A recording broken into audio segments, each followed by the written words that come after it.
Welcome back to an episode of Message and Call. Do you guys remember the Nokia phone? Now, I'm curious, can you still get the Nokia phone? Is it still around? Now, remember back in a long time ago, do you guys remember the banana phone? The Nokia was kind of pretty popular when I was, at that age where I had a Nokia phone. I remember my cousin showing up in my house with this flip phone that looks like a shape of a banana. And that was the in thing back then. Became more popular when the movie Matrix had it in there, where Keanu Reeves was using the phone. So, what has Nokia got to do with today's episode? So we are talking about responding to change over following a plan. That is the last value in the Agile Manifesto. There is 4. I've covered each one of those. This is the last one in that series. So what has Nokia to do with responding to change over following the plans? So remember, where was Nokia before? Now, if you guys do not know who Nokia is, then you probably are in what we call, babies. I'll tell you guys as babies because I grew up when the Nokia was the number 1 phone. Along the way, Nokia ignored the marketplace. It ignored the smartphone revolution. I'll call it revolution because it was the thing that took over everybody's imagination. Apple, the iPhones happened. The Nokia, there's a lot of things that went on in Nokia that pretty much they essentially ignored the marketplace. They had a plan. The plan was to go do X, and they ignored the marketplace. So they went with the original plan. They did not respond to what changes was happening around the world. And look where they are today. You probably don't know who Nokia is. And if you do, they maybe are making a comeback. I don't know. I did go and Google, if I can still buy some Nokia phones. And along the way, I did find out that they are trying to make a comeback. They are with a different company now. Somebody bought them. The OS is Android. That's the one that's more popular. They do have something like a smartphone, but it is pretty, I would say, outdated. They have a new plan. The plan now is to be the top 3 in the next couple of years, which will be interesting to watch. Now, why are we talking about plans in Agile? A lot of times when I say in Agile, and when we talk about especially this responding to change over following a plans, oftentimes people misunderstood and says, oh, in Agile there is no planning. And I hear this all the time. Oh, we're going to change it. We're Agile, right? So we should be able to change things. Not really. In Agile, we actually do a lot more planning. Now, why do we do more planning? In Agile, we believe in getting feedback, right? The more feedback we get, the better we are able to respond. So think about that. Now, we're not saying wait a long time and get feedback. Because the longer time you wait to get your feedback, guess what? Things are going to change on you. So no longer are we thinking about this, a single plan that is, a 3-year plan, a 4-year plan, a 5-year plan. Your goal might be the same, your outcome might be the same, but the way you execute it, you don't fix it. Okay, you're not going to go fix your plan, execution plan for the next 5 years, and we're going to go, conquer the world. It no longer works. The market works much faster today. They change much faster today. So now you have to actually plan more. So short planning, right? Short planning. Don't go too long, and that's why Scrum is so popular. Every 2 weeks you get a replan. In SAFe, you do a 6 months, right? Every 6 months you have a PI plan. You're committing to your plans every 6 months. A PI, for example, or every 3 months, for example. So you have this, shorter terms of planning. Your plan is no longer this big, massive plan. It's much smaller. So when you do that, you're actually doing a lot more planning than before.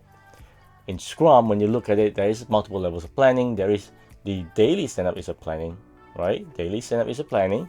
Sprint planning is one. It takes you basically every 2 weeks. So think about that. There's multiple levels of planning that's happening in it. So responding to change over following a plan. When we talk about planning, one of the things that come to mind is, hey, we should plan.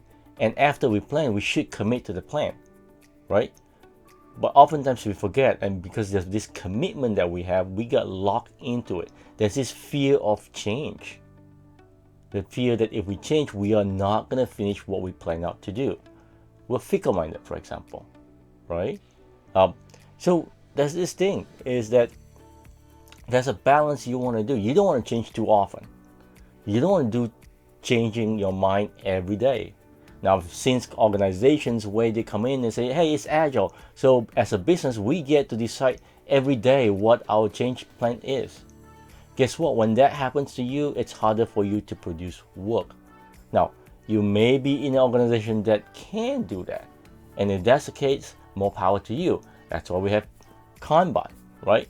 That allows us to change on a daily basis. That's really awesome, and I love that. But most often than not, when we do have specific product that we're trying to build, it does take a while. So you do want to plan in smaller chunks, and then be always on the lookout for things that's happening. Test out your theory. Your plan should be something about, let me do what we call an MVP plan to test my hypothesis to see if we are getting what we're trying to achieve. Your outcome may still be the same. Now, I've done story mapping exercise recently, for example. One of the examples that was given out was basically, they're creating this app for people to put all the information into so they can get their doctor's record easily for the individuals. But as part of their plans, it's basically they need to get the law passed so that it's on their site, so everybody have to fill this in because it's by the law. Now think about that. The outcome isn't to get the law passed. The outcome is to get people to use the application. So you might want to find different ways of getting to your outcome. And another example, and this is really fun, was a group decided they want to build a Iron Man suit. And as part of that, they have to acquire uranium. So one of the plans, as they put this down on their story map, was exactly, they're going to go find a shady Russian and buy uranium from them. So I asked the questions, what happens if you can't find a shady Russian, right? Why do you have to be a shady Russian? Why can't we be shady somebody else? Why can't we, maybe go buy and achieve something else that is closer to it? Your outcome is getting uranium so you can power it. Maybe not even real uranium, right? To power your Iron Man suit. And that's the things that we have to look at. Sometimes our goal and outcome might still be the same, but our ways of getting to it, our direction to it may change based on things that we uncovered. So keep your mind open, because you're going to be facing things like this. It's good and there's value to plan. But as soon as you plan and when you're executing, you have to be ready to change your plan.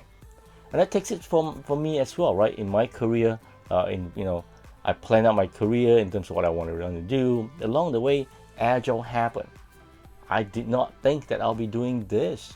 I did not think that I'll be talking to all of you in camera via YouTube. Things happen along the way. And when things happen, you have to adapt it. You have to change your plan. Basically, you're responding to plans. So hopefully you guys can understand, or you guys and girls can understand, that the fourth value, responding to change or following a plan, is one of the key components of being agile. We're not saying change your mind all the time, but it should be in what we call, be able to respond to it. In the past, what we call the waterfall model, the older models, doesn't allow us to do that, because we fix our plan and then we work our plan. Which means that, according to my Gantt chart, according to my, Microsoft project, we have to finish this window today.